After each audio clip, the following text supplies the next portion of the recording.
السلام عليكم حبايبي الغاليين، كل سنة وانتم طيبين. هنعمل النهاردة الكنافة بالقشطة أو بالكريمة، بس بطريقة سهلة وحلوة قوي. هنعملها في الكبات وهتكون في منتهى الروعة. حجمها بيكون مناسب قوي على قد كل فرد، يعني لا بتحتاج منك تقطيع ولا مجهود زيادة. عمايلها سهلة قوي لأي حد يعملها في منتهى البساطة. وطعم الكنافة مع الكريمة أو القشطة بجد تحفة، وفيها قرمشة من بره وطرية من جوه، وفي نفس الوقت دايبة. يعني طعم وريحة وشكل حاجة كده فاخر من الآخر. هنعرف ازاي نسويها صح، وكمان طريقة القشطة المظبوطة اللي تطلع طعمها روعة والكل يحلب بيها. يلا بينا نشوف الطريقة. بس يا ريت قبل ما أبدأ تعمل لايك للفيديو ونسمي الله ونصلي على الرسول صلى الله عليه وسلم. أول خطوة هنبتدي بيها هي إنك تجهزي الشربات، علشان وقت ما نيجي نسقيها بيه يكون بارد تماما. فبنحتاج للشربات كوباية ونص من السكر وزنهم 300 جرام، وبننزل عليهم بكوباية من المية وزنها 200 جرام، وكمان معلقة كبيرة من عصير الليمون، يعني عصير نص ليمونة. وبنرفعه على النار، وأول ما يبدأ يغلي بتهدي عليه النار خالص، وبنسيبه يغلي حوالي 8 دقايق، وبعدين بنطفي عليه النار. ولو حابة تضيفيله شوية من الفانيليا فده براحتك. وهنسيبه يبرد ونجهز باقي خطواتنا. لتحضير الكريمة أو القشطة هنحتاج لكوبايتين من الحليب وزنهم 400 جرام، وهننزل عليهم بمعلقتين كبار هرميين من النشا أو الميزينة وزنهم 40 جرام. يعني لكل كوباية حليب بنحط لها معلقة كبيرة هرمية من النشا، وضفت معلقة كبيرة من السكر 15 جرام. وقلبيهم كويس على البارد، يعني قبل ما ترفعيهم على النار، لحد ما ندوب النشا مع الحليب. لأن النشا لو ضفتيه على الحليب وهو سخن فهتكلكع وتعمل كتل وكلاكيع ومش هتدوب معاكي. فلازم تدوبيها في الأول وبعدين ترفع الخليط على النار، وبتكون النار متوسطة أو هادية، والتقليب بيكون بشكل مستمر. فما تشيليش ايديك من التقليب علشان ما تكلكعش من تحت أو تشيط منك. وبنسيبها لحد ما القوام يتقل ويربط وتبقبق معانا بالشكل ده. في الوقت ده بنطفي عليها النار، وبنضيف لها نص معلقة صغيرة فانيليا علشان تخلي طعم وريحة الكريمة أحلى. ولو عاوزاها غنية أكتر فممكن تضيفي لها معلقتين من القشطة. وبنفضيها في بولة أو أي طبق علشان تبرد، وبنغطيها بكيس تلاجة أو استرتش راب علشان ما تعملش قشرة أو طبقة على الوش. ونروح بقى نجهز الكنافة. معايا نص كيلو من الكنافة، أنا كنت جايباها وحطاها في الفريزر قبلها بيوم، فبيكون تقطيعها أسهل وأسرع.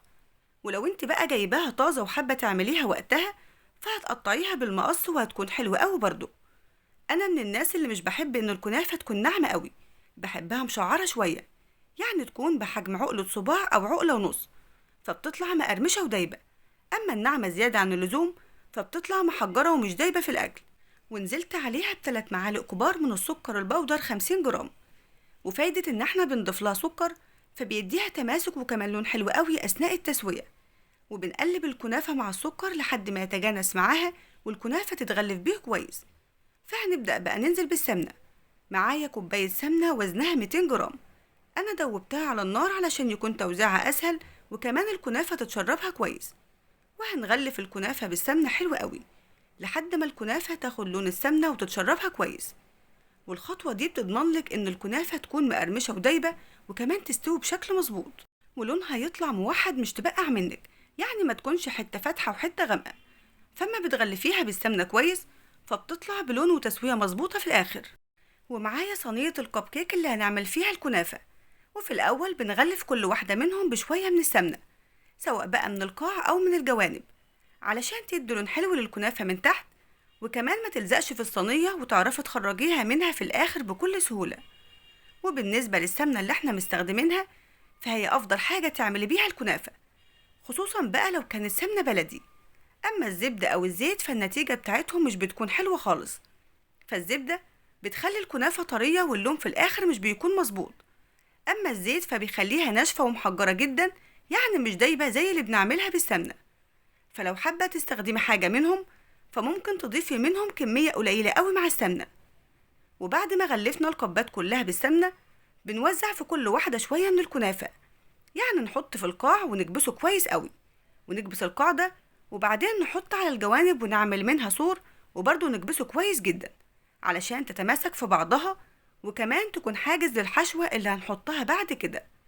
وبنعمل في كل واحدة نفس الطريقة. المهم إنك تكبسيها كويس من القاعدة وكمان الجوانب. وبعد ما بنخلص بنروح للحشوة ونشيل الكيس من عليها، وبنديها تقليبة بالمضرب علشان تكون كريمية وناعمة معانا أكتر بالشكل ده. وفي الوقت ده كانت دافية مش سخنة قوي، فعادي تستخدميها دافية أو باردة، وحطيها في كيس حلواني أو تحطيها في كيس تلاجة عادي علشان بس يكون توزيعها أسهل معانا. وهنحط في كل واحدة كمية من الكريمة أو من القشطة، يعني كمية مناسبة لحجم الكب بتاعك. وبعد كده هنغطي الحشوة بشوية من الكنافة وتسويها من غير ما تضغطي عليها جامد، علشان بس الحشوة ما تخرجش منها أو تلزق في الصينية وكمان تتحرق وقت التسوية. ولو الكريمة بتاعتك لسه سخنة فهتسيبيها في الأول تبرد أو تشد أو تتماسك شوية، وبعدين تحطي باقي الكنافة عليها. وبنكمل باقي الكبات كلها بنفس الطريقة. وممكن تستبدلي حشوة الكريمة بالمكسرات مثلا. طيب لو في الآخر بقى لقيتي أي زوايد أو فتافيت من الكنافة متنطورة على الصينية من بره، فهتشيليها بمنديل ولا حاجة، علشان الفتافيت دي لو سبتيها تتحرق منك. ومعايا ربع كوباية سمنة 50 جرام. في الأول استخدمنا كوباية سمنة 200 جرام، ورجعت استخدمت ربع كوباية كمان 50 جرام. يبقى إجمالي كمية السمنة اللي استخدمناها لنص كيلو الكنافة هي كوباية وربع، وزنهم 250 جرام. وبنوزعها بالفرشة على وش الكنافة علشان تديها لون حلو وكمان تكون دايبة أكتر. وهناخدها وندخلها الفرن بعد ما نكون سخناه في الأول، وبنسويها على درجة حرارة متوسطة أو أعلى شوية من الوسط، بلاش تكون هادية قوي علشان ما تخليش الكنافة تنشف زيادة أو تطلع محجرة. يعني بتكون الحرارة على درجة حرارة 200، وبتكون على الشبكة في تاني رف من تحت. وأول ما بتلاقيها فصلت من الجوانب أو من الحروف وأخدت لون ذهبي، فهتولعي لها الشواية علشان تحمر وتاخد لون ذهبي من فوق. وأول ما خرجتها من الفرن قلبتها في صينية تانية علشان بس أعرف أوزع عليها الشربات. وبنسقيها بالشربات وهو كان تقيل وبارد، ووزعته عليها وسبتها شوية لحد ما اتشربته تماما. ولو لقيتي في الآخر أي شربات زيادة فتقدري تصفيها عادي. وده كان شكلها ما شاء الله، واخدة لون ممتاز جدا من تحت ومن فوق وكمان من الجوانب، كلها دهب موحد مظبوط قوي. وعلشان نزينها وتكون أفخم وأروع فزينتها بشوية صغيرين من القشطة اللي كنا عاملينها، بس خفيتهم بمعلقة مية علشان تنزل بانسيابية وتكون سهل توزيعها.